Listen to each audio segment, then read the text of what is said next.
ఉందండి. దేవుని చేత ఆశీర్వదింపబడటానికి దేవుడు చెప్పేటువంటి మాట ఏమిటో తెలుసా? ఒకటి, దేవునికి భయపడాలి. రెండవది, దేవుని మార్గములో నడవాలి. ఆయన చెప్పినటువంటివి విని గైకొని ఆయన మార్గములో నడవాలి. మన సొంత మాటలు కాదు, సొంత మార్గాలు కాదు.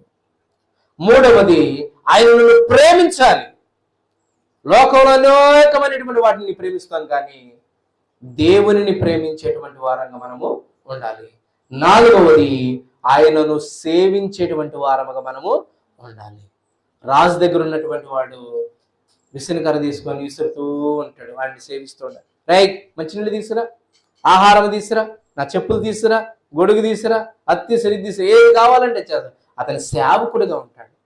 మనం కూడా దేవుడు చెప్పినట్లుగా సేవించేటువంటి వారముగా మనం ఉంటే మన బ్రతుకు దినములన్నీ కూడా, దావీదు అంటాడు కదా, 23వ కీర్తన 6వ వచనం చదవండి ఒకసారి. ఏమంటాడు? 23వ కీర్తన 6వ వచనంలో ఏమంటున్నాడు చూడండి ఒకసారి.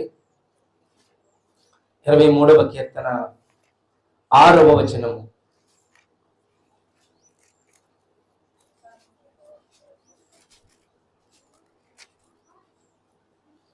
నేను బ్రతుకు దినములన్నీ కృపాక్షేమములే నా వెంట వచ్చును, చిరకాలము యెహోవా మందిరములో నేను నివాసము చేసేదను. దేవునికి స్తోత్రం, హల్లెలూయా. ఏం చేస్తాడంటే దావీదు? యెహోవా మందిరములో బ్రతుకుతాడంట, నివాసం చేస్తాడంట. దేవుని మందిరంలో నివాసం చేస్తాడంట. అంటే అంతగా దేవునిని ప్రేమించాడు కాబట్టి. మరలా ఆయన చెబుతున్నాడు, బాయ్, నీవు నీ తండ్రిలాగా కనుక బ్రతికితే, నా మాట విని ఆ ఆజ్ఞను గైకొని నువ్వు నా మదిలో నా మార్గములో కనుక నడిస్తే, నేను నీకు దీర్ఘాయువును దయచేస్తాను. నీవు ఒక్కడికే కాదు, నీ బిడ్డల 1000 తరముల వరకు ఆయన కరుణ మన మీద ఉంటుందని చెబుతున్నాడు. ఆయన మన బిడ్డల మీద ఆయన కరుణ ఉంటుందని చెబుతున్నాడు. ఎప్పుడో తెలుసా?